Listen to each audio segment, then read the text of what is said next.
Miaraba tompoko lasy tompoko vavy tonga sao tao anatin'ny fandarana mikolo-hevitra amin'izao zoma alina izao ny volana May ny fiandohan'ny volana May atsiarovana indrindra iresahana natokana maneran-tany ho an'ny asa izany hoe andro natokana isainana ihany koa andiniana no manodidina an'izay tontolo zay manerana zao tontolo zao moa no misy ny hetsika izay hijerena manokana n'izay sehatry ny asa izay manahoana ny eto Madagasikara ny asa raha vao miresaka an'izany isika dia ny famoronana ny asa ireo tsy anasa ny zonony tsy anasa ny momba ireo syndicat samihafa ny karama kely sy ny sisa izany no mivezivezy ao ambavan'ny be sy ny maro amin'ny ity an'io ity dia nanasa olona vahiny efatra menada mianaka isika eto anatin'ny fandarana mikolo-hevitra nomena sehatra ny syndicat amin'ny ity an'io ity resahana indrindra n'izay tontolon'ny asa amin'ny ankapobeny izay vahintsika voalohany aviatsy amin'ny ankaviako aty Andriamatoa Rakoto Nandrasana Maurice Flou régional no secrétaire voalohany ihany koa eo anivon'ny Serema Analamanga na ny syndicat exécutant le redressement économique de Madagascar. Tonga sao tao anatin'ny fandarana tompoko. Dia misaotra ny namana Enkaja manasa ny syndicat Serema ary miaraba ampiasa malagasy amin'izao fetin'ny asa izao. Idiratsika lalandalana mahakasika ny asa rehefa aveo mazava ho azy nanasa ihany koa zahay mpiantsehatra eo amin'ny fiarovana ny zon'olombelona ary eo anivon'ny fiarovana ny zon'ny mpanjifa ihany koa no mpanao gazety ny namana Richardson Rakotomanana miaraba tompoko. Miaraba anao no namana Enkaja ary dia miaraba koa ny mpiasa izay tratran'izao fetin'ny asa androany izao. Fantatra moa hoe manao fety marina ve mpiasa? Ie, eo indrindra no hoe fetin'ny asa sa fetin'ny mpiasa. Rehefa aveo ny vahintsika manaraka dia Ramatoa Somananoro Lalao secrétaire général ny Fise Marena ny Firaisambeny ny syndicat ny mpiasa malagasy révolutionnaire miaraba tompoko tonga sao tanatin'ny fandarana. Miaraba anao Enkaja dia miaraba ny mpanaraka izao fandarana izao miaraba ihany koa ny mpiasa malagasy tratran'ny fetin'ny asa androany. Andriamatoa Botodi Rémy Henry no vahintsika faefatra izy dia secrétaire général ny syndicat kristianina malagasy tonga sao tao anatin'ny fandarana tompoko. Faly miarahaba Enkaja no miarahaba ny mpiasa rehetra indrindra ny vahoaka rehetra eto Madagasikara amin'izao fahatratrara ny fetin'ny asa izao ary afaliana lehibe no fahafahana miaona amin'ny mikolo-hevitra amin'ny pijery mba hifanakalozana mahakasika an'izay tontolon'ny asa zay eto amin'ny fahitalavitra. Ny asa no isan'ny fototra ivelarany isan-tokantrano mazava ho azy fa vahatra ifotoran'ny fiainam-pirenena ihany koa satria ankinana ny fiainan'ny isam-batan'olona nanontany izahay ny olo-pirenena manahoana ny fomba fahitanareo an'izany tontolon'ny asa zany amin'ny ankapobeny eto Madagasikara amin'izao fotoana izao mialohan'ny idirantsika ao anatin'ny votoatin'ny andefitra ndao arahantsika aloha ny valitenin'ireo sendra ny mpanao gazety teny rehetra teny. Endriky ny tanàna aloha ny kara vaovao manana vaizana farafaratsy jeriny lafiny rehetrarehetra izy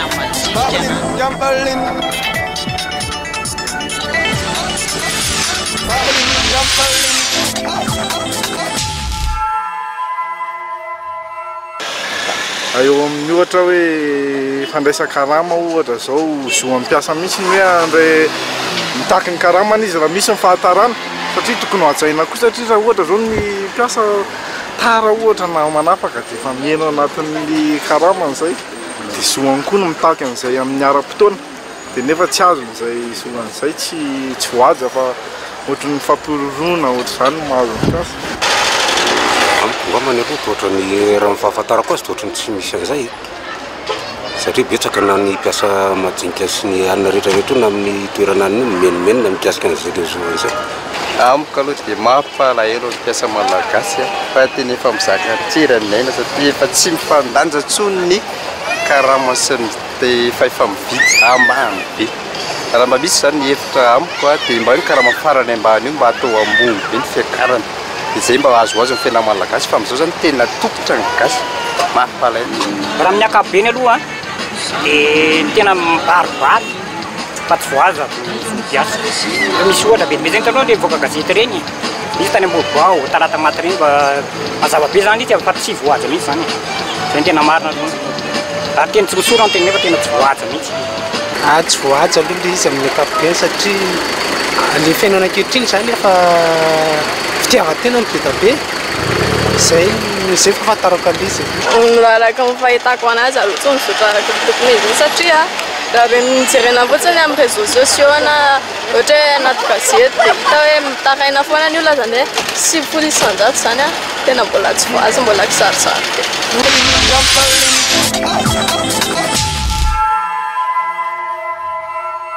Izay sendra mpanao gazety no nanontaniana iny fanontaniana faran'izay tsotra hoe manahoana ny fahitandry zareo zany hoe fanajana ny zo ny mpiasa tsy ny karama no nanontaniana fa le zo zany izay no heverina hoe ny olo-pirenena rehefa anontaniana zany dia maneho hevitra milaza an'izay hitany maso fa ny zava-misy a tonga hatrany amin'ny resaka karama sy ny sisa zany be dia be le hita ivety iverina hoe tsy mandeha. Andreo Ramatoa raha soa manano lalao fanontaniana mitovy ny apetrako aminao syndicaliste ianao a aiza ho aiza izay zo ny mpiasa malagasy amin'izao fotoana izao eto amintsika. Le ny zolo dia be zany no an'ny mpiasa fa ny olana dia zao ny tsy fidira anatin'ny syndicat tsy nisy ny fikolokoloana hatrany amin'ireny fampianaran'ireny zany a anisan'ny lesoka lehibe mihitsy a tsy ahafantaran'le mpiasa ny zoony dia lasa manjary manaiky fotsiny zay zavatra apetraky ny mpampiasa fotsiny le mpiasa raha tsy efa voadona zay vao manatona an'le syndicat na makany amin'ny sampandrarà manao ny fanarahana ny asa any a vao malala hoe ay zany ty izy ty fa mampalahelo dia io zo io dia zo fandraiky amin'ny zon'olombelona satria olombelona ary ny fahaverezany zo a dia mampalahelo dia midika fa misy hevitra misy fanitsakitsahana ny maha olombelona anao mihitsy zany zay zavatra zay. Tsy voakolokolo iainan'izay sy takin'izay le tsy voakolokolo an'izay mihitsy le vahoaka dia ny syndicat amin'izao fotoana zany efa tia amin'ny fahalebiazany mihitsy a le mpiasa efa miditra any amin'le sehatry ny asa zany a le olona vao mety zay miditra syndicat hoy aho fa ny tsy miditra kosa dia tena mandefitra eo izy zany a dia anisan'ny tena zavatra lesoka be zany zay a eto amin'ny firenena hoe tokony efa ao ampidirina any amin'ny seapampianarana mihitsy zany a io resaka fa resaka zo io a momba ny mpiasa. Ramatoa Richardson Rakotomanana fanontaniana mitovy a tafiditra ao anatin'ny sehatra kiroantsika mpanao gazety ihany koa moa zay hitantsika amin'ny ankapobeny ny olan'ny mpiasa malagasy fe mijanona eo amin'izay hoe tsy fidirana ao anaty syndicat zay. Ie izy io a fitenin'ny olona moa ny hoe eto Madagasikara le syndicalisme en voie de disparition ohatrany hoe tsy dia tsy mahasintona ny mpiasa intsony le syndicalisme nefa ao ny tena fikatsahana ny tombontsoan'ny mpiasa anankiray zay fa ny andraisako fitenenana amin'izay côté zay namana Enikadja dia amin'ny mahampiaro ny zon'olombelona ary ty dia tiako tsindriana avy hatrany satria raha tenin'ny olona teo zao dia hoe tsy mahafapo ny asa na ny karama eto Madagasikara ka ny tena koa mahampiaro ny zon'olombelona akoatran'izay hoe fitrandrahantsika ny vaovao a ho atobaka eo amin'ny olona mba hahatonga saina ny mpanapa-kevitra rehetra dia mahafantatra antsika rehetra fa ao anatin'ilay atao hoe fanambarana irensam-pirenena momba ny zon'olombelona misy artikla anankitelo ao a anankitelo tena goavana be mihitsy a mametraka an'izany zoan'ny mpiasa izany ho tena ho fanohitra ny fampatrom-pirenena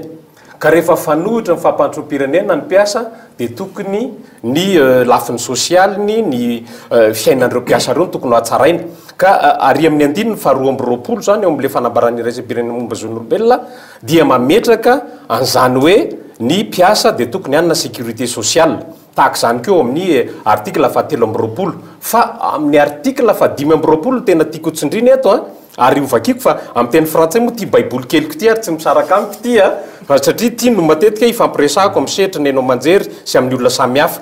ao amin'ny artikla fahadimy amby roapolo dia mazava ao a amin'ny teny frantsay misy fahadikatsika hoe toute personne a droit à un niveau de vie suffisant pour assurer sa santé, son bien-être et ceux de sa famille, notamment pour l'alimentation, l'habillement, le logement, les soins médicaux, ainsi que pour les services sociaux nécessaires. Zany rehetra zany dia tokony hatsapatsika fa ny mpiasa zany dia tokony hanana fari-piainana tsara ahafahany mivelona sy mivoatra mba ho fampandrosoana ny firenena eto amintsika nefa dia mampalahelo fa mpiasa no anisany mijaly indrindra lasa ny olo-kafandray arany mahita tombony fa le tena piasa dia fa diranovana fatratra maninona hatramin'izay rehetrarehetra zay no mijanona ho teoria zany rehetrarehetra zay andriamato ody Rémian reny mijanona ho teoria zay rehetrarehetra zay satria izy le mivoalazan'ny camarade lalao teo natao zay tsy nahafantaran'ny tanora tamin'ny fotoan'andron'izy tanora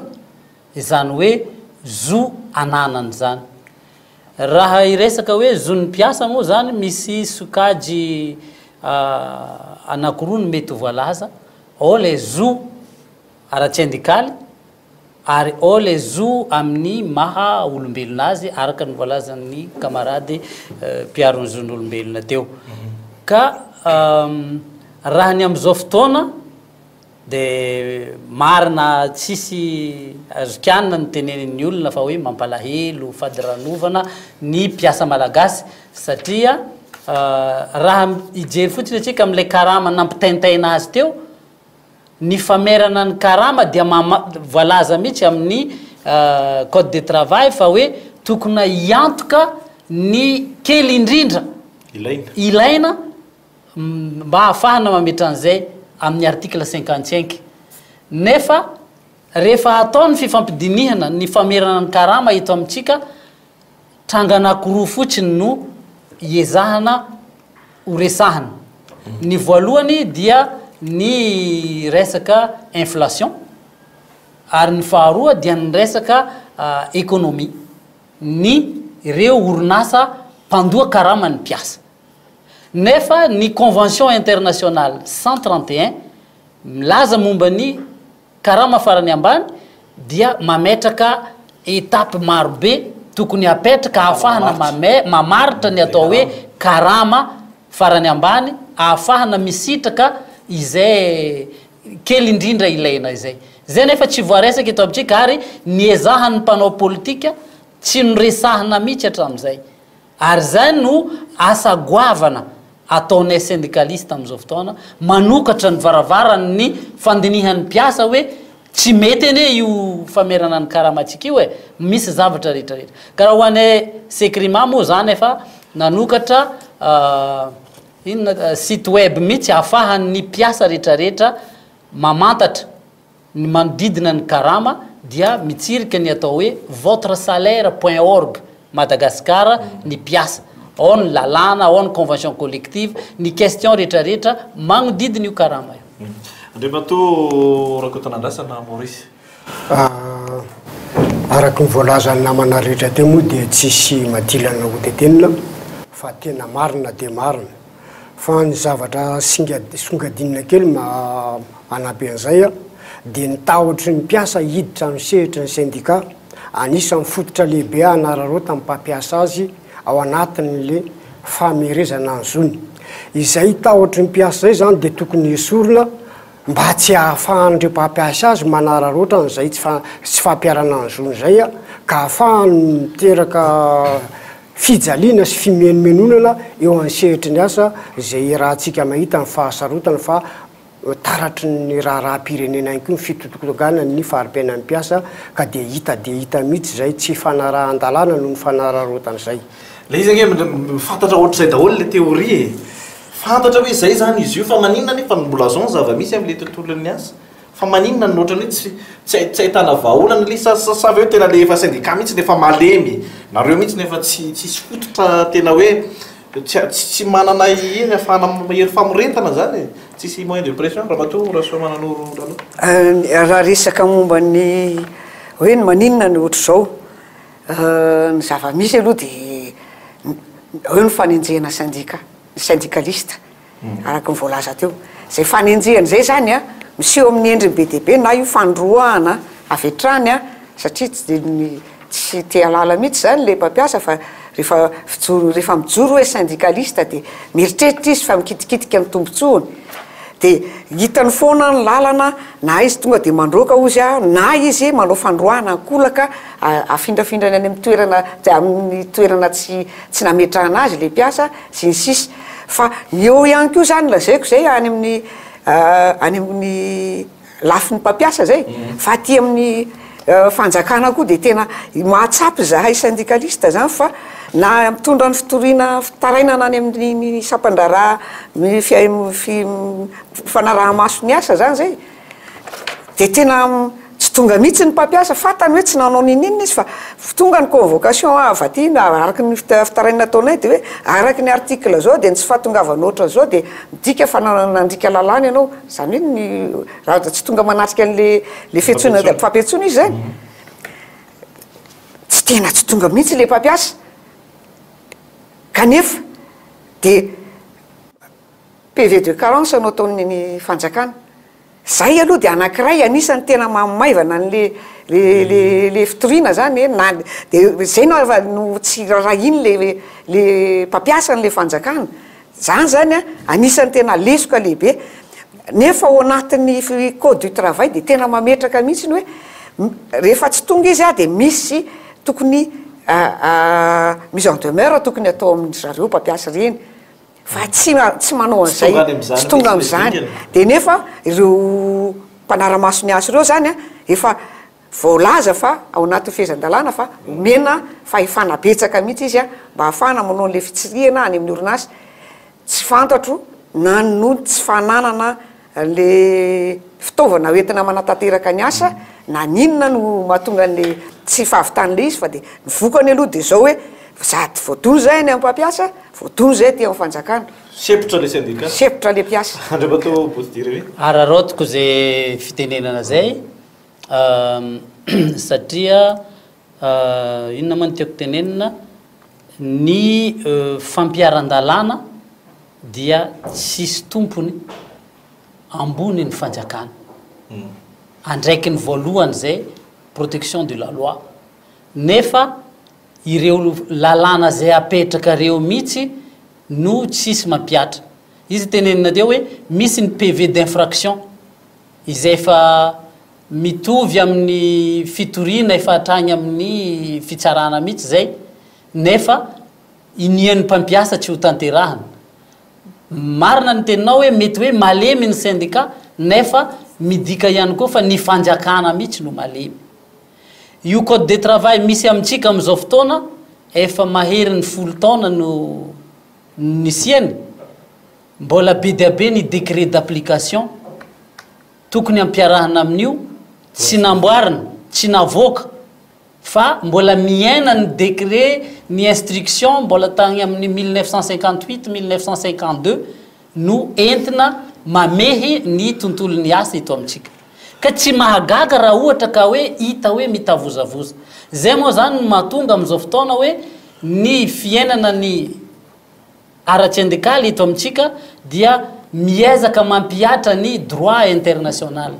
ny convention internationale izay efa nankatoavitsika ary lasa lalàna ito amintsika matetika ane rehefa mitondra ny raharaha amin'nivon'ny fitsarana ny syndicat mandresy izy amin'ny ambaratonga voalohany mahazo rariny izy amin'ny cour d'appel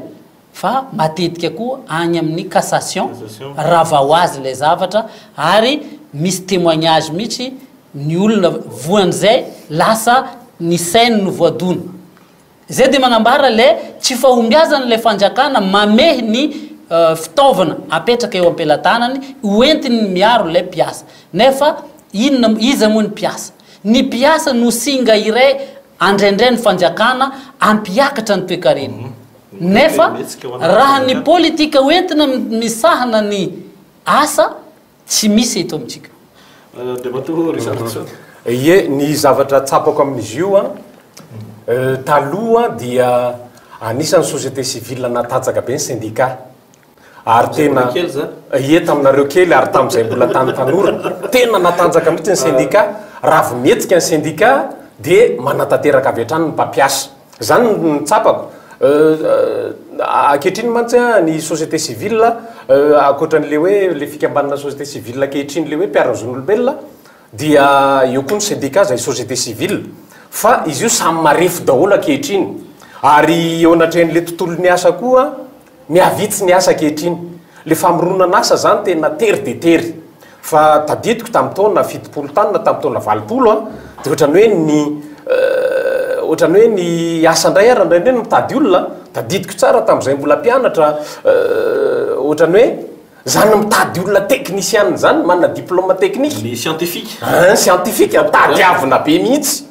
fa ta théorina lasa ohatran'le asa mihitsy tsy misy ka mahita zany fa lasa en position de force ny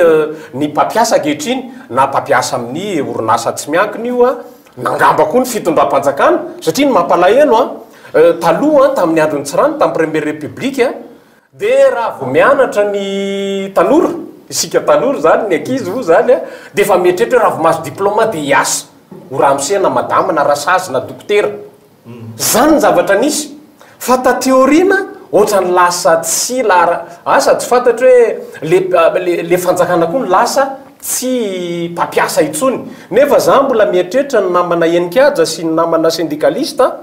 ny fanjakana tompoko ny tokony pourvoyeur d'emploi voalohany indrindra amin'ny firenena nefa mampalahelo fa hatramin'ny taona 80 makatia de ohatra ny BDP ny vita fianarana fa nefa de tsy mahita asa de manao asa madinidinika etseroka zay le lazaiko hoe en position de force le mpampiasa na amin'ny tsy miankina na amin'ny fanjakana de lasa marisarisa le fiainy amin'ny mpiasa efa teteny mafy ny syndicat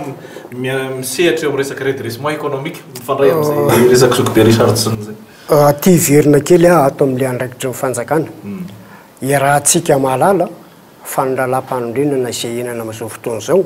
de mametraka mazava fa ny fanjakana no miantoka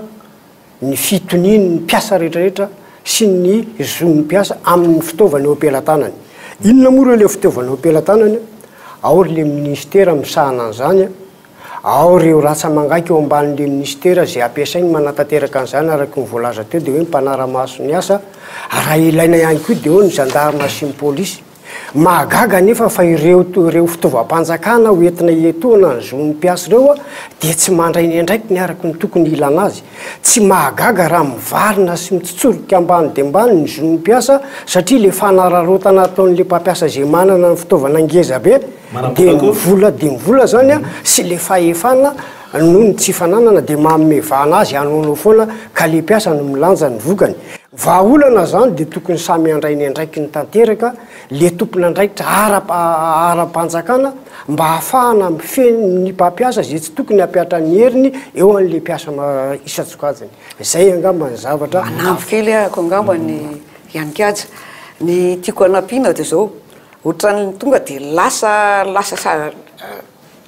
tao anaty sibika anankiray zany le mpampiasa hoe manao tsy mety fa raha mihaino an'le feon'le tamin'ny micro trottoir teo tsika fa ny tena marina misy eny ny orinasy tena manaja mametraka reo rafitra rehetrarehetra ao anatin'ny orinasy manaja ny fehezan-dalàna ny fitsipika anatiny ny tiako ambara am'izay zany de zao hoe mety diso ihany fandrain'ny olona hoe tena tsy metsika le syndicat fa tena mihetsika le syndicat matoa tafajoro anatin'ny orinasa ny atao hoe sehatra ifampiresahana zany hoe ny fametrahana andreo solitenany mpiasa fametrahana n'le comité d'entreprise reny zany a sehatra afahana mifampiresaka amin'ny mpampiasa hoe zao ny fitakinay de mamaly ny mpampiasa matoa tsy misy zavatra mikorotana vova zany le olana tiako ambara am'izay zany hoe tsy de ny fandehanana eny amin'ny arabe akory na manao fitokonana no asan'ny syndicat fa ny mifampiresaka satria zay ny voalaza ny convention internationale numéro 144 hoe apetraka mihitsy io resaka dialogue social io a mba hitandrona ny fandripahalemana any anatin'ny orinasa tiana ambara am'izany zany a mba samy mifampieno zany a na ny mpiasa mitaraina ny mpampiasa tsy tonga de mametraka an'le tonga de hoe tianididy de tsy maintsy taterahana fa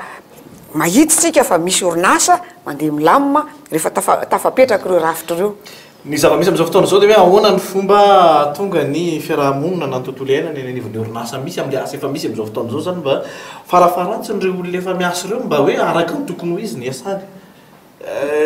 nefa na izay ara de raha tsika malala hoe sahirantsika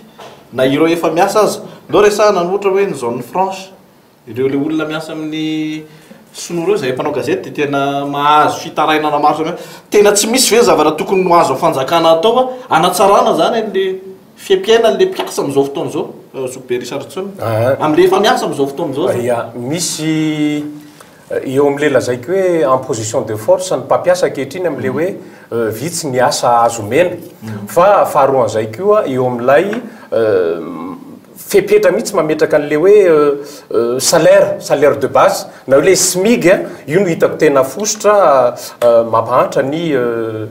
mpiasa malagasy ary tsindrika eto nefa fa dia mahatonga akoatrany hoe sary-piaro am'le fiainam-piasa dia satria mahatsapa fa ao anatin'ny fampandroam-pirenena dia ny mpiasa no mpanjifa voalohany indrindra amin'ny entana vokarin'ny orinasa rehetra zay ny lojika an-javatra ary matombo roborobo ny arena ny firenena ny firenena mandroso dia satria afaka manjifa ny ana dia miodina koa ny orinasa ka eo am'le resahany namana teo hoe any amin'ny zone France no anisan'ny tena mijaly ny mpiasa sy karazany eny na miasa koa raha ty amin'ny orinasa malagasy satria tsy afaka mivelatra koa le orinasa satria sahirana koa izy dia voatery tena jereontsika zao dia tsy maintsy miodikodina eo amin'ny 10% 12% eo ihany asa raha nisy angamba dia 15% mba fisondrotana karamazo natao teto fa dia 10% ka izy koa mifampiakina amin'ilay hery ara-toekarena satria tadidiko fa miamidina trany ny sandam-bola malagasy tadidiko tamin'izay mbola nianatra droit fiscal tany amin'ny taona 70 tany dia natadidy fa hoe ny SMIC tamin'ny taona 70 tany ho any dia mbola 8091 ho anareo syndicat tokony alalan'ilay évolution de SMIC tamin'izany 8091 ny SMIC ny karama farany ambany fa nefa milaza aminao enikajy zay moa efa lehibehibe ihany tamin'izany fa miaina ny olona mikarama 8091 zany ny karama 5000 raha tamin'ny androny dadabe tsirana zany lazaiko anareo fa tena miaina le olona maika fa fonctionnaire zay karama hoe 18000 na 20000 tena velona somatsara ka ny zavatra iainantsika am'izao ane ka tsy migy aloha zava salaire minimum interprofessionnel garantie natao hoe SMIC mahavelona zay ny voalaza fa ny iainantsika am'izao fotoana zao ange ka tsy SMIC fa hoe salaire minimum d'embauche ary io tsy mahavelona mihitsy io na izahay manao dinika négociation salariale miaraka mpampiasa raha nge dia fa samy miaiky fa tsy mahavelona io fa io no zakany orinasa zay zakany tsena zay fa maninona ny ataonareo hoe onoko zay kosa raha any anaty volaniny zay dia tsy fantatra hoe tena marina lazaina hoe ono le izy satria ahitana taratra le toetsaina anagnany le mpampiasa manoloana ny fitondrany ny mpiasany satria raisina hoe ho zavatra tsy azo hodikaina io SME io na dia misy aza ny fahafahany hanome mihoatra an'io tsaka io daholo ny karama any amin'ny zone France io foana no iodinana raha vao mitaky ny solontegnany mpiasa efa io no napetraky ny fanjakana dia ny tegna zavatra mampalahelo anefa dia hoe raha mampiasa izy ny fenitra iraisam-pirenena no takiny amin'ilay mpiasa tsy maintsy mavita lamba enina anao indray andro zay ny fenitra iraisam-pirenena raha tsotsotra nefa raha vao mandoany karama izy ngamba fenitra malagasy no handoavany azy dia misy elanelana le tsy mitovy mihitsy ary misy fangalarana mioampampana ny heriny mpiasa mamokatra ohatra hoe ny fanaovana lamba anankiray zany rehefa amidiny amin'ny vidiny any ivelany lamba anankiray ila avita ny karaman'ilay mpiasa iray volana nefa ny mpiasa mavita ampolony amin'igny lamba igny isan'andro ary anatin'izay le fifandraisana ara-tsosialy tsy ao mihitsy ary ino moa natonga le fitenenana hoe am'izao fotoana ny atao hoe asan-terivozona tsy le asa hoe voafatotra chaîne anao dia kapohina miasa fa iregny rehetrarehetra regny mitambatra dia tonga ho azy ito amintsika ny atao hoe asan-terivozona tianao apetraka amin'izay satria io ny loha hevitra fankalazana ny ray mi ataon'ny syndika eto Antananarivo tiana songadina amin'izay rehefa hiampiatra lalàna ny mpampiasa hoe tia ny targeta tsy maintsy enjehana ka tsy tratra mpiasa de tsy tratra io manao teny zany le solotena mpiasa tsy tratra mihitsy le izy satria lasa voatery manao ora ambony apanga tsy misy tsisy tambony le mpiasa rehefa avy eo de ho izy zareo hoe ka io ny norme international fa rehefa iresaka karama zany mba takio hoe mba ataovy amin'le norme international koa zany le karama raha ohatra ka izay de misy fanontaniana manetikitika zokobe rakotona andrasana Maurice nareo moa zany miantsehatra ihany koa indrindra ireo mpiasa malagasy avy eny amin'ny faritra ivy eny zany hoe sarababe-bahoaka ihany koa mifanerasera aminareo nivon'ity syndicat secrematy tahaka ny ahoana atraiza no heveran'ny mpiasa malagasy ny tena hoe fanaikeny ny mpiasa malagasy endreny zava-misy reny isika koa hoe tsy efa ao anatintsika ilay kolotsaina manaiky an'le zava-misy satria le mitady an'le sakafo isanandro tsy efa zay ve de mandeha foana le raha na ahoana na ahoana tsy te hanaiky mihitsy ny mpiasa malagasy fa tsy afa-manoatra noho ny zava-misy amin'le fitavozavo zany le manam-pahefana tokony hampiatra n'le fitaovana ampelatana ny teny lalàna mba tsy isiny le didiky fehlehibe amin'ny sehatra zay tiany atao indrindraindrindra amin'ny tontolon'ny asa ka tsy manaiky mihitsy ny olona fa tsy afa-manoatra noho ny zava-misy de voatery manaiky raha tia ho velona ka izay mihitsy nanengana hoe aleo re ty zavatra ty mba samy anenjana ny zavatra tokony ny andraikitra tandrify azy mba tsy hijaliana eto amin'ity fireneny ty satria raha ohatra za zao tompony andraikitra nefa le andraikitra io nataoko amidy na nataoko ainko piarahamonina na ainko pôzy de misy fiatraikany lehibe de lehibe eo amin'le tontolony fiarahamonina malagasy io na le fiarahamonina na ny mpiasa na ny ohatrohatran'izay ka iza zany de mbola manaingy hatrany hoe tsy misy afa-tsy ny fahampiarana ny lalàna indrindraindrindra reo manana ny fahefanampiatran'izany ny tokony atao vaindondra raha tiana ny anafoana ny tsy fandehanan-javatra eto Madagasikara ny aloha mbola izay foana ny zavatra takiko fa rehefa io mandeha foana daholo zay karazana fananarotan'izay ny ahako tiako apetraka amin'ny andraikiny mihitsy ny fitondram-panjakana ny fitondram-panjakana tsy na amin'ny fireneny rehetra no mandrindra ny lafin'ny toe-karena ny lafin'ny sosialy lafin'ny politika ny lafin'ny diplomasia sy ny lafin'ny fandripalemana amin'ny ankapobeny zany rehetrarehetra zany anjara fitondram-panjakana ka raha ohatra tsapanao fa ny mpiasa ny vahoakanao tsy mahita tombony amin'ilay fikelezany aina de anjaranao zany mitady vaolana anatsarana amin'ny fiainam-baoko zany ny zavatra manahirana matsy eto amintsika satria ho tairatera mihitsy ny teny azy mba ho fantatry ny tompony andraikitrisana ambaratonga rehetra eritrereto eto amintsika raha tsy diso ianareo syndicat efa nametraka ty le échelle de salaire hoe 1 à 10 tamin'ny fotoanandrony de nisy raha nangataka hoe 1 à 8 tateorina mba tsy be loatra le elanelana eo amin'ny mpiasa farany ambany sy ny ambony fatatsika nefa kehitriny fa ty asehoko anareo ty ny alina jereo ty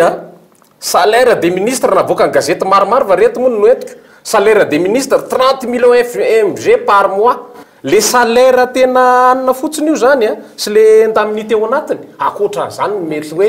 ambony apanga ry ambady ministre mifatatsika fa prime ministre tsy fantatra président tsy fantatra ny fantatra koa dia tamin'ny fotoanandro ny tamin'ny fitondran'ny Marc Ravalomanina teo aloha de fatabaoka rehetra reny hoe chef de région 20 millions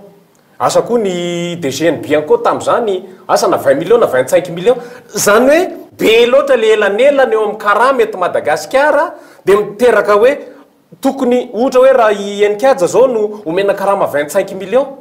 raha mba ataonao fanatsahana amin'ny karama ange zany mety mahakarama olona folo ange zany ka zay zavatra iny ohatrany hoe misy fiangarana be loatra eto amin'ny firenena ka za de mametraka ny andraikitra amin'ny fitondram-panjakana hoe anjaranareo mampiaro zon'olombe mpanatanteraka ny fiarovana zon'olombelona voalohany indrindra fitondram-panjakana alamino zany lafiny ara-tsosialy ny mpiasa zany na mpiasa-panjakana io na mpiasa privé fa mampalahelo mpiasa zany lazaiko anareo zany hoe 8091 SMIC tamin'ny taona fitopolo 18700 eo tamin'ny taona valopolo fa lazaiko anareo mbola miaina koa ny olona natray 18 000 zany tamin'ny taona 20 tadidy moa ny anatra teny akaty zay tamin'izany 16 500 francs ny bourse 3 terre tamin'izany fa mbola mahita zay mivady tompo satria samy mahazo bourse zay ro 33 000 zany revenu nay zay mbola mahita économie 10 000 na 8 000 isam-bolana zany hoe tena mety ny fiainana taloha ka zay le lazaiko hoe eo aloha le hoe fitotonga ny sandam-bola de lasa miena mamiena foana farim-piaina ny piasa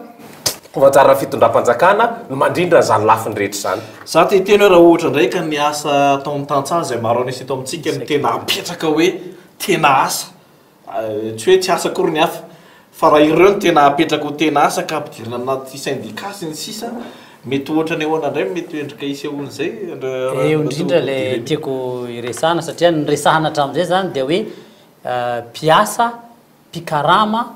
amina mpampiasa efa voatondro fa mazava ny efa nisy nyresaka ihany teo hoe tsy hary ho tafiditra amin'ireo mpikarama mahazatra reo aby ny olona rehetra mahavita fianarana na tonga taona miditra misehatra ny asa ny tanora fotsiny zao 10 isan-taona tafiditra amin'ny tsenan'ny asa fitadiavana asa eto amintsika 10 isan-taona ny asa vaovao miforona nefa tsy aharaka an'izay ka firy misy taremarka ave firy ny asa vaovao miforona isan-taona tsy tadidiko le izy tsy tadidiko le izy fa inona ny tiako tenenina dia hoe ilaina ny fametrahana mazava ny atao hoe politika ny asa ny politika anatin'izay politika ny asa zay tsy maintsy tanteraka amin'ny hoe famoronana asa mba hitsinjovana eo ny miditra amin'ny mahazatra hoe mangataka ho mpikarama ry eo ihany koa ny manana tsirin-tsaina mamorona asa ho azy mamorona asa ho azy ary inty laharam-pamehina amin'ny fanjakana zay famoronana asa ataony le olona zay mba misy tahiry apetraka hitsinjovina ireny tanora ireny hitsinjovina ny tantsaha agny ambanivohitra ahafahana magnabevoho ny toerana izay misy nefa mampalahelo moa tsy agny le izy ny politique de l'emploi atsika ny tsirikely de ataoko hoe matomomoko niaraka tamin'ny crise tao angamba zao vao mamolavola ndray zay le mahatonga hoe ny zavatra atao eto amintsika zany ohatra ny atao hoe anjambany fotsiny no hitondrana azy fa tsy manana politika mazava hoe ity zavatra atao ty izao ne ny tanjona tiana hatongavany izao ne ny tanjona tiana hitondrana ny olona na hatrany amin'ny fampianarana io na agny amin'ny fampiasana mipetraka foana zay ka ny confédération misy zay moa misy ny fédération ny tantsaha araka ny voalazanao fa sempotra koa ny tantsaha satria na ny tany zay hiasany mametraka olana ho azy ny fianakaviana efa mitombo mbola le tany ny asan'ny dadabe igny ihany no azo hiasany vao miditra amin'ny toerakafa tsy azo atao indrindra moa fa atriny nisiany le lalàna mifehy fananantany am'izao taty amin'ny 2005 mankaty lasa loza mitatao antsika malagasy zany lalàna mifehy ny fananantany zany ohatran'izay manana oenti-manana ihany no mahavita mizaka ny tany nefa ny tany tokony teraka asa ho an'ny tantsaha ho an'ny vahoaka malagasy zay misafidy ny sehi-pamokarana avy amin'ny tany itsika moa vocation agricole rariny raha ohatra ka agny no imasoana bebe kokoa nefa inona ny zava-misy atao zay apotika ny regny sehi-pamokarana regny mba anaovana business anafarana ny entana avy agny velany ampidiriny eto amintsika efa tsy avitra tsolo mihitsy ve zany le zava-misy eo amin'ny resaka tontolon'ny asa am'izao fotoana zao andao ndray tsika mba hiresaka vahaolana am'izay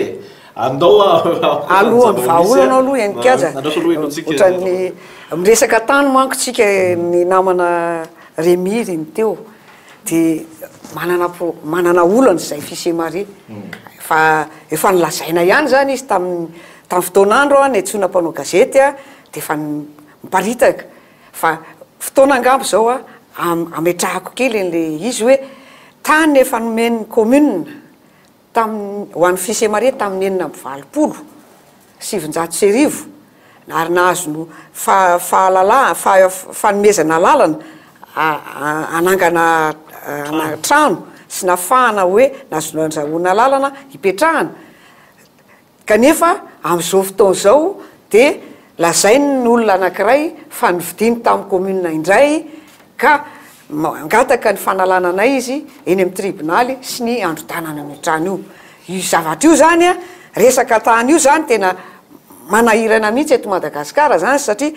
be dia be no very asa koa zany ny anivon'ny Fils et Marie zao sanatriny zany fa ny zoan'ny mpiasa zany zao a ny tena ny zoan'ny mpiasa sy ny fahafahana syndicale ny tena voaozongozona zay nanaovanay fitoriana tany amin'ny birao iraisam-pirenena momba ny asa ary efa nanaovanay ina moa zany filazana azy fanatonana tamin'ny tompona andraikitra maro samihafa fa raha ny taratasy eo ampelatana ny commune hatramin'izao a dia mbola ny commune ny tany fa dia ny filakevitra conseil municipal tamin'izany fotoana zany no nanome azy ara-dalàna zany le fanomezana meny le izy a ary mampomeny taratasy moa zany dia efa azonay dolidoly a hatrany amin'ny domaine ny situation juridique zay nomeny a ny taratasy fampivarotana sy ny taratasy ny PV ny délibération a zay misy en tête ny samy hafa nefa taona anankiray a samy taona ka 770 a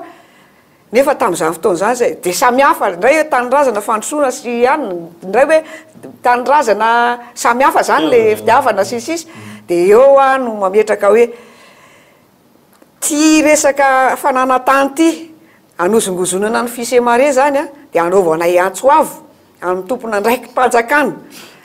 hijery akaiky an'izy ty a fa tsy rariny ary tena fanozongozona ary tsy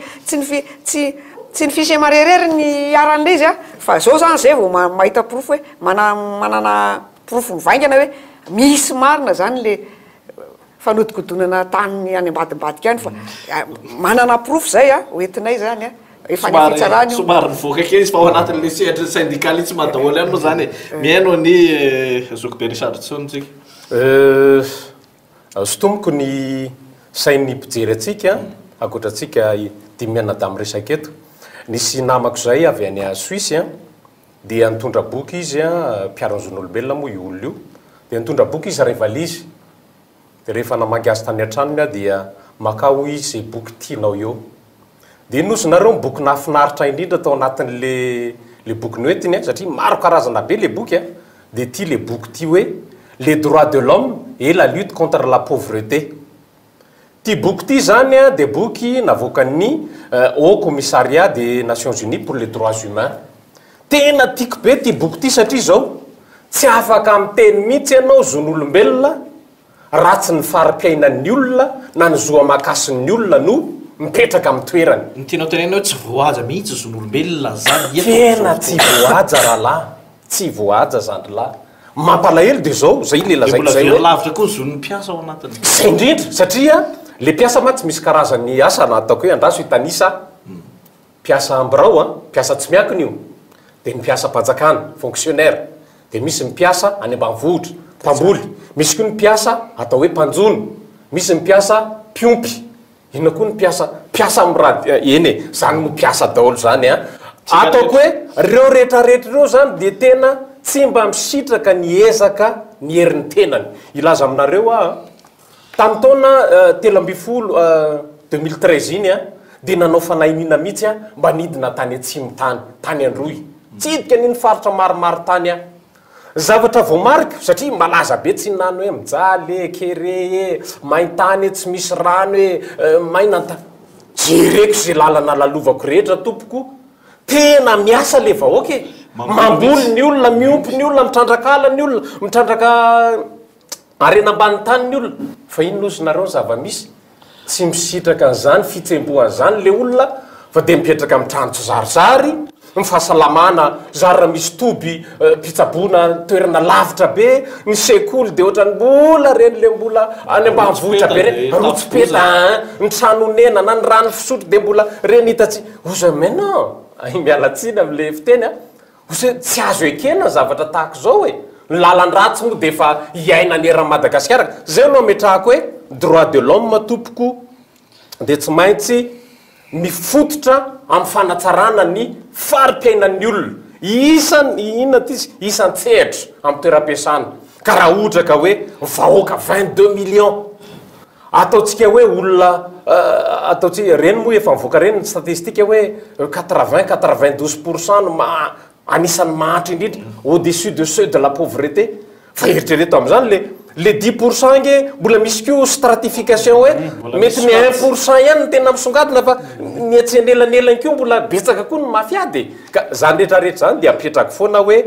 tompona andraikitra tompoko mpitondra fanjakana mandrindra zany lafiny ara-toekarena lafiny ara-sosialy lafiny ara-politika ny lafiny fifandraisana amin'ny any ivelany lafiny fitadiavana lalam-bola sy lalam-barotra any ivelany zay ny andraikitra ny fitondram-panjakana fa mahampalahelo raha dia fotoana ny hoe za moa eo le ozy hoe fetin'ny mpiasa ve moa le premier mesa fetin'ny asy za ohatrany mba te invité nrehetrarehetra hoe mba atao fetin'ny mpiasa rery olona efa mba mijaly izy isan'andro san'andro alao mba hifetin'ny mpiasa fa de mampalahelo loatra am'le karama varimanta satria amiko tsy karama varimasaka intsony fa varimanta tsy mahazo charbon fa za raha mahavidy vary sy loka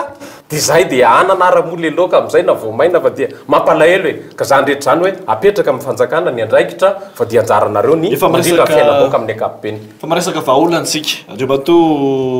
rakotana andrasana Maurice raha izy esaka vahaolana no ataotsika zany a dia tsy maintsy atao zay ahatsara an'ireny foibe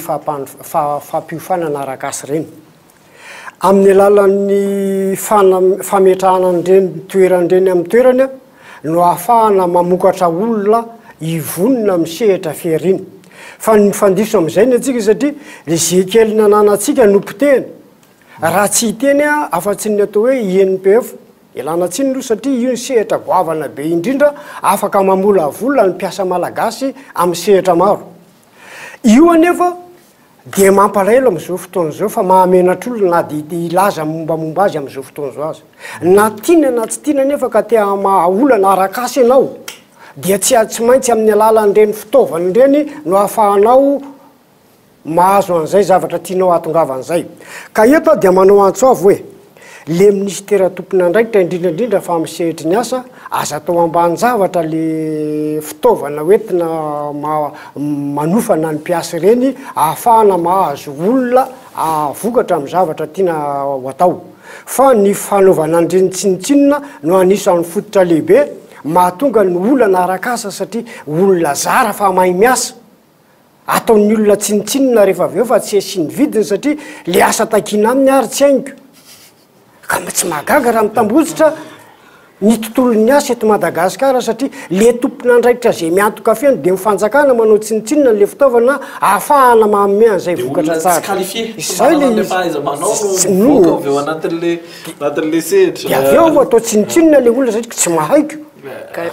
ny tena marina de hoe ny famoronana asa zany ny vahaolana zay indrindra inona ny lalana ataon'ny fanjakana atao an'izay famoronana asa zay dimy etsy le asa tiana hotratrarina atao anatin'ny 5 taona mandritra ny mandat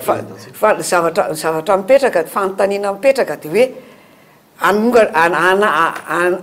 anangana ozinina ve tsika manana fahefanana zany ve ny fanjakana tsy raha zao zavatra iainantsika zao a lazaintsika zao a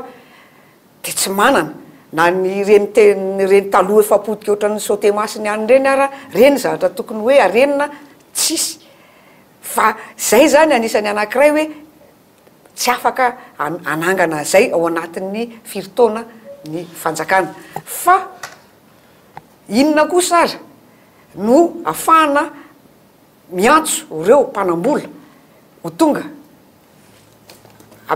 ametraka ny orinasa eto Madagasikara ny mahatonga an'le mpanambola tsy ho tonga ane de zao hoe tsy misy ny fitoniana ara-politika eto amin'ny firenena ny resaka momban'ny delestage manahirana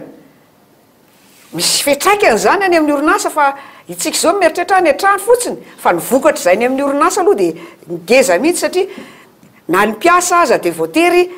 janona le asa janona tsisy maty zany sady maty ny tombotsoan'ny mpampiasa maty ny tombotsoan'ny mpiasa eo koa le etra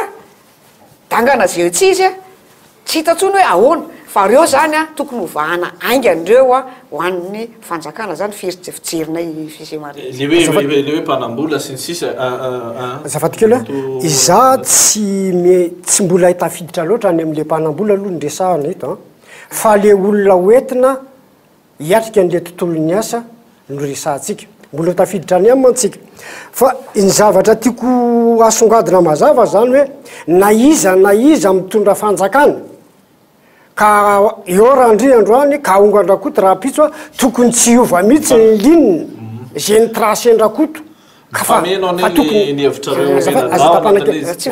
azatapana kely izy a fa ny fahitako azy a tsy de izay loatra le zavatra misy eo amin'le politika any asa eto Madagasikara fa raha ohatra tonga zao ny fitondram-panjakana vaovao a analan'le teo aloha de miova ambany linina zay tiana atongavany eo misehitry le asa raha asa ny tenenina ohatra ny tiako tenenina am'izay ohatra zany hoe maromaro ny société de ta eto amitsika rehefa miova ny régime miova koa ny direction générale ary rehefa miova ny direction générale tsy misy linina mazava tsony hitondrana n'le orinasa fa samy manao zay tiany ataony ka hoe tsy petra kely mazava be tsy mazava fa tsy maintsy misy fiatraikany io na tianao na tsy tianao ninina olazainao ninina olazainao tsy maintsy misy fiatraikany eo ny tontolony asa zay politika tsy maharipototra zay za zany de tena mbola tia ametraka mazava mihitsy hoe rehefa mahazo fanjakana ndrakotina randry azapitehana ny andrakoto fa toizy ny tsara nataony alohatsika ianao andre matoremi henri fa miresaka vaolantsika misaotra anao am'izay fagnomezana fitenenana zay araka ny fahitany azy ny vahaolana ataoko hoe tsy maintsy irosoana dia misy sokajy maromaro tsy teny aloha asa hoe tsy karazany efatra de ny voalohany dia ny fampandrindrana ny lalàna izay mifehy ny tontolon'ny asa ifanaraka amin'ny toetrandro izay misy iaignatsika resaka ohatra am'izay ny hoe efa nanao fankatoavana fifanarahany resam-pirenena atsika miteraka lalàna ho atsika igny ny code de travail tsika nefa mbola tsy mifandraiky am'izay tsy mbola mifanaraka am'le lalàna resam-pirenena efa eketsika efa nakatoavitsika nefa tsy mifanaraka isaorana moa ny tsy ondresaka efa eno am'izao hoe mety ho tafiditra anatin'ny zato andro ny fanaingana ny syndicat hanavao ny code de travail zay no resaka efa mandeha am'izao angatahina hipetraka zay faharoa dia ny fametrahana tahirim-bola ahafahana mamorona asa ho an'izay manana fahaiza-manao momby zany ima tsy nyretraretra kory ny hoe afaka amorona asa fa misy ny afaka mamorona fa ny oenti-manana no tsy misy dikan'izay mila mamorona mindrambola izy tsy ary le condition hoentina indraman'le vola tsy zakany izy vao nivoaka fianarana takinao hoe mila mitondra apport de 30% aiza no hitany azy tsy hitany de ny fahatelo mo atoato dia anao sonia ny PPTD tsika ny PPTD dia drafitra anankiray hitondratsika ankany amin'ny fanatanterahana ny atao hoe asamendrika de hoitsika hoe aiza koa mba ho isy asamendrika eto Madagasikara fa atao sonia izy io atoato amin'ny herinandro angamba ho avy eto ny mpitondram-bony ny BIT hanao sonia miaraka amin'ny gouvernemanta malagasy io PPTD io anatin'io PPTD io misy priorité anankiroa dia ny fitsindrovana ny vondron'olona marefo amin'ny alalan'ny famoronana asa sy ny fagnatsarana ny seha-pamokarana amélioration de la productivité izay miteraka activité marobe ary anengana sahady ny fanjakana mba ho piralahy mianala amin'ny partenaires sociaux amin'ny fanatanterahana io draftra io tsy vitany hoe atao sonia izy de hoe bon mahazo étiquette internationale tsika good label de vita eo fa mila iainana mila atao fampiarana le draftra fa tsy hoe vita sonia de vita eo de ny farany tianay apetraka amin'ny hoe vahaolona amin'izao zavatra zao de hoe omena aina ny fifanakalozan-kevitra le mazatra atsika am'lay hoe 3P public privé mba ahafahana miara mijery ny lalana azo hitondrana ny toekarena malagasy avy amin'ny alalany fametrahana ny conseil économique et social koa tena ilaina voafaritsy lalapanrenana zay nefa apetraka mena mbola tsy mipetraka moa izy zany hatram'izao mbola fanontaniana apetraka tsika mpitondra hoe manina mbola tsy mipetraka hatram'izao andriamatoa Richard Tsona ao anatin'izay ny zavatra tena tiako resana hoe tena mirejanona ho resaka ambony latabatra ny resaka ohatr'izao matetika ary zay ny tena ny safidianina manokana mihitsy hoe alao resahana foana sitranay mety mba misy miainy ihany le izy rehefa tena jerena ohatra tsy de tena mahatoky loatra tsony ny fanjakana avitan'izany satria nisy zavatra ny fandovana raha ny zava-misy amin'izao fotoana izao so inona le miracle na le fahagagana ohatra karazana fanapaha-kevitra ohatra ny ahoana zany ny andrasana amin'izao fotoana izao hoe ta petraka le fanapaha-kevitra mandeha tsika me tsara le sehatry ny azy ny ohatran'izao ao anaty vahaolana ihany koa zay tena vahaolana mihitsy ny atya sady fijery ny vahaolana fijery pragmatika zany ny zavatra tsapako am'izay fitondram-panjakana nisy rehetra dia misy ny manana esprit révolutionnaire de anao zavatra be fa misy indray ny sasany ohatran'le migere fotsiny l'existant migere ny zava-misy tefa zao de ohatra mitantana fotsiny ka amiko dia ohatrany hoe ilaina le mpitondra fanjakana tena manana fijery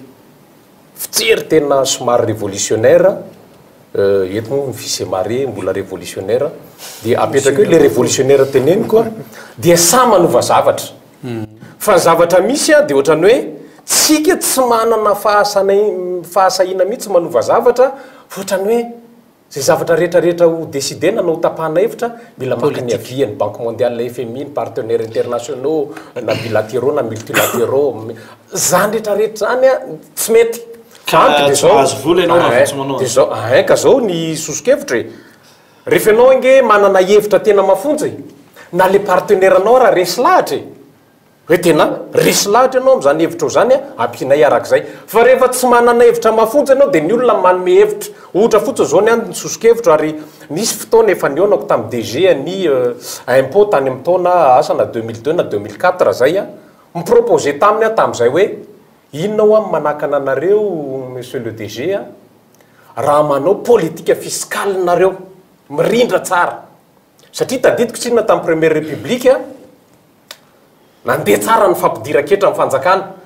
de rehefa miditra tsara ny etra amin'ny fanjakana afaka manao projet BDP amin'ny fanjakana na projet de développement économique io na projet de développement social io na projet de développement culturel io na sportif ninina zay miteraka asa daholo zany de eritreretinao fa sady mandroso le firenena mahazo tombony ko lay acteur sociaux ao anatiny eo ka zany zavatra zany ny hitako hoe tsika ohatrany tena anara zay mba hoe BDP ny manam-pahaizana varam-pianarana fa tena miodikodiny autour d'impôt tsika zay anankiray le hoe politique fiscale miteneniko tam'zay hoe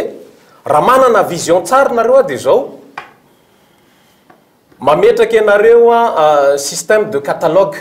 cataloguena dolo ohatrany hoe ny endriky ny trano eto Madagasikara raha misy karazany 10 na 20 ohatra de hoe tatako zao raha trano tomboka kely trano bozaka kely efitra ray raha mpandoavanao 2005 na 5000 io olo io voalohany zay isa-taona ny problema mantsy eto amintsika de zao satrany malagasy tsy andoninninina fa izy te ahazo zavatra botso zay le teneniko amin'ny teny frantsay hoe vouloir toujours recevoir sans rien gagner sans rien donner nisy fomba napetraka ny teizana nitaranaka ny fandimby teto mahatoka zay fa tonga foana zay taloha tamin'ny miteny taloha foana satria référence ny première république deuxième république mbola netinety ihany ko tam'zany somary enjakenjana ihany ny rafi-pifehezana teo vahoaka sy mitondra ohatra nisy fifanajana sy nisy fampitahorana de mifanajy fa nidiran'ity le démocratie sy liberté droit de l'homme de femme des enfants et des homosexuels ty de samy manao zay saipatany rehetrarehetra de amiko mba tsy ouvert le fanazavako amboarina ny système de inona ty système fiscal atsika mametraky ianao minimum d'imposition pour avoir un maximum de recouvrement zay amiko tena solution goavana be afahan'ny fanjakana manao politique de développement be deabe indrindra ty manao fotodrafitrasany lalany ty eritrereto ny namana enikajy akoatran'izay le hoe ny fanainiko ny teto tany atsimo fa 2014 de mbola nyteto faritra rehetra na teto Antananarivo na tany amin'ny faritra Atsinany na tany avaratra de ny zavatra tsapako de zao ny route nationale ihany mba vita fa raha route provinciale la route communale dia mbola sentier na hoe lalana akoatra na tsy sentier lalana secondaire na tertiaire moa fa nanianiko azy oza hoe resaka lalana ve de problème mety Madagasikara nefa raha ny arena naturel eto amitsika raha itsika tsara ny manodina azy afatsika manao projet de développement BDB ka zay nlazaiko zay hoe zay amin'ny lafiny fiscal zay aloha de amboarina fitondram-panjakana faharo ny fifanarahana amin'ny any ivelany satria ny diplomasia de lafa ny fitadiavana lalam-barotra any ivelany sy lalam-bola raha mahay manao diplomasie tsara ianao diplomatie pragmatique de mametraky ianao hoe raha ny grande industrie ohatra ny industrie lourde moa ny fitenitsika azy hoe fonderie na ny asa nanao avion na automobile zany tsy vitatsika zany fa raha ohatra kosa hoe orinasa madinidinika azotsika atao satria be deabe koa mpandraraha malagasy te hiditra am'ireny setra samihafa reny azo atao manao jointe venture fifanarahana le mpandraraha avy any ivelany ianareo mitondra ny vola ny teknôlôjia zay mitondra ny fahaiza-manao sy ny tany sy ny isan-karazany sy ny main d'œuvre zany rehetrarehetra zany azo amboarina fa problème atsika de zao nidiran'ty IDE ty investissement direct étranger de le orinasa malagasy kely le mba mitsiposiposy efa mba nanana ny maizy azy taloha lasa mitsiposiposy de lasa tsy maraka le faninanana de nitsenatsika de inondé zany hoe fefiky ny fitobany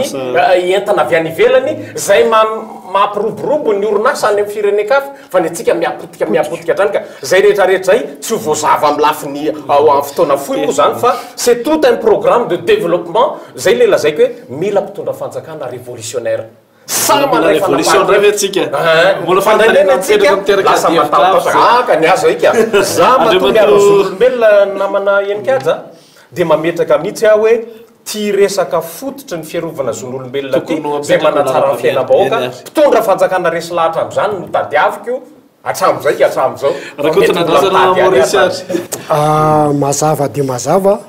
fa manamafy nefa voalaza teo zany hoe ny fanjakana de manana ndraikitra lehibe eo amin'ny fiatoana ny lafiny rehetra ny fierina sy ny fiainam-bahoaka eto amin'ity fireneny ity fa na inona olazaitsika fa raha ireo ny tsy mitanany andraiky sy manao an'izay tokony ataony araky ny takina amina de ho zava-poana sy nofinofy ihany ny ataotsika ka iza zany eto de miantso mazava mihitsy hoe ny syndicaliste malagasy de manao ny entso zavatra hierovana ny zon'ny mpiasa ary miady amin'ireo mpampiasa ireo fa ianareo mpitondra fanjakana kosa mba raisy ny andraikitinareo fa miakina aminareo lehibe de lehibe ny tontolo ny fitoniana rehetrarehetra eto Madagasikara na arakasy io na ara-piarahamonina io na ara-toekarena izay angano no azo amin'tinana ny zavatra voalaza teo sy ny fomba fijerinay fa ny syndicat kosa de tsy embo adidinao vinanaovina amin'ny andraiky ny eo amin'ny fiarovana amin'ny mpiasa sy ny zon'ny mpiasa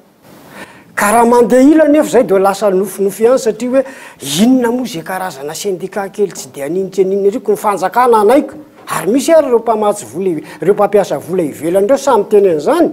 hoe aty aminay ny hery fa oety zay oetinareo syndicaliste misy an'izany ka za de miantsy mihitsy hoe raisy ny andraikitra ary fanjakana ampiaro ny lalàna fa za velanderery ny syndicaliste matsiaro manderery mantena manderery mihitsy efa niora kely ny fotoanatsika efa tapitra niora tsy ampy le izy fa izany na tsy zany mbola omena fitenenana nareo oentina mamarana azy ao metsika voninahitra indray ny andre mbavilanitra aloha isantatra azy ihany fa izy no santatra fitenenana tany am-boalohany mihodina manao tranga ampitsika dia mamarana azy ianao Zokobe Richardson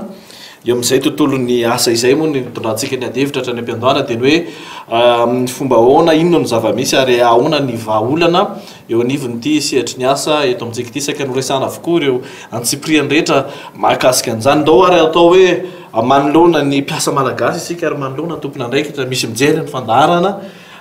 mity ariva ity inona ny mety ho afatra na ihany koa ny teny atsipinareo zany ifampitaizana aloha eo amin'ny samy mpiasa fa indrindra ihany koa anairana tompona andraikitra mifandraisana andraikitra everinay eto fandarana mikolo hevitra ihany koa fa anjara briky entinay ny fanomezana sehitra anareo manakevitra mpiantsehatra syndikaly amin'ny sehatra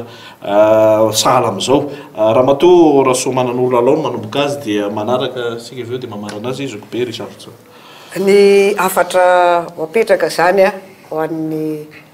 mpiasa malagasy dia ny antso ho azy ireo hirotsaka anatevin-darana ny syndika fa izany ny lalana voalohany indrindra ahafahana miaro ny zo ny mpiasa zany hoe ao anatin'ny syndika dia misy ny fampianarana omena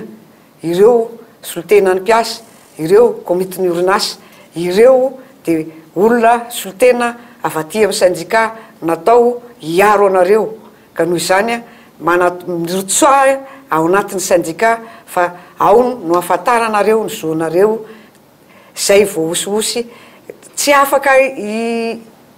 iotry ianareo raha tsy malala ny zonareo fa dia vao hitsakitsaka foana hatrany hatrany fa mpiasa dia ny olon-drehetra sady manana zo no manana didy ka zay zavatra zay tsy tokony hifangaro inona ny zon'ny mpiasa inona ny didin'ny mpiasa fa ny syndika dia afaka manampy anareo amin'izany. Sarotra ve le miditra amin'ny syndika torohevitra fotsiny ho an'ny mpiasa malagasy sa mora sa ahoana ny fomba fidirana syndika? Tsotra ny fidirana syndika malalaka tonga any dia misy taratasy firotsahana fidirana fenona io dia metraka sary tapaka dia mahazo karatra dia misy latsakemboka aloha isa-taona. Mpiasa tsirairay afaka manao an'izay sa ny fikambanan'ny mpiasa ao amin'ny orinasa? Mpiasa tsirairay afaka manao an'izay satria raha ny voalaza ny fehezan-dalàna momba ny asa mahafeno fito vao mahafeno sampana section ny orinasa ray fa na misy anankiray fotsiny ary izy any amin'ny orinasa ka tsy mahafeno fito dia afaka mirotsaka izy ary afaka mangataka torohevitra sy torolalana makany aminay rehefa misy zavatra mitranga any amin'ny toeram-piasana.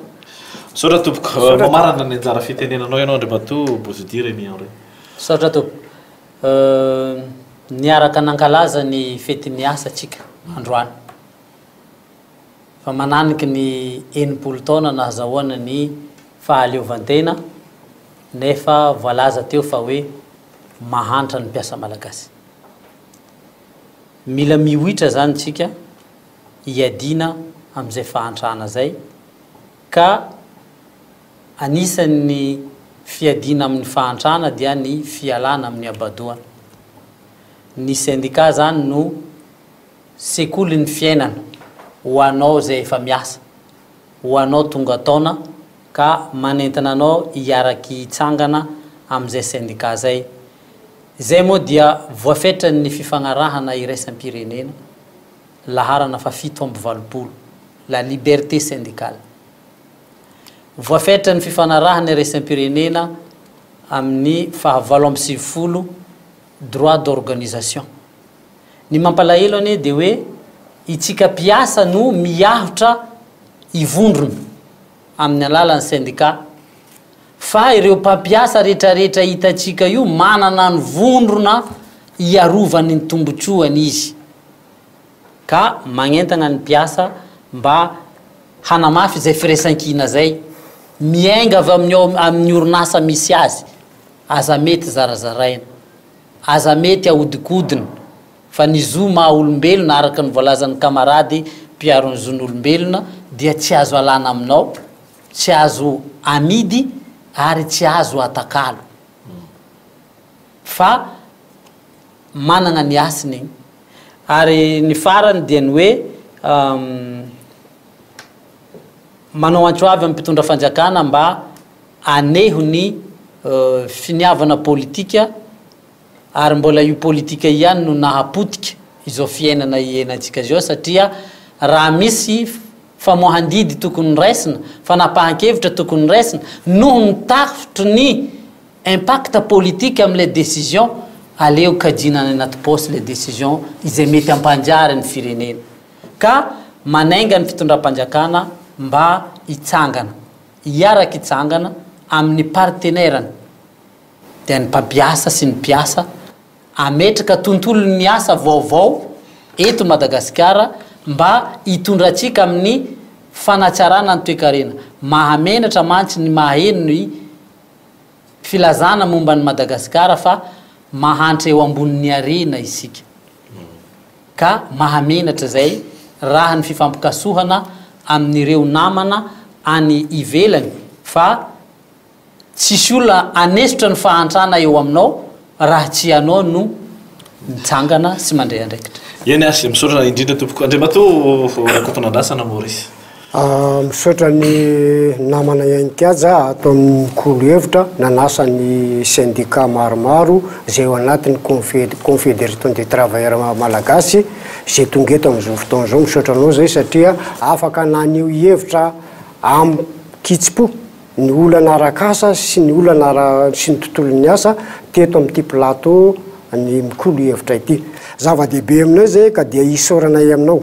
isaorana ihany koa reo rafitra manampy ny syndicat malagasy amin'izao fotoana zao na rafitra avy any ivelany na rafitra eto amin'ny terana satria misy de misy izy ireny zay tsy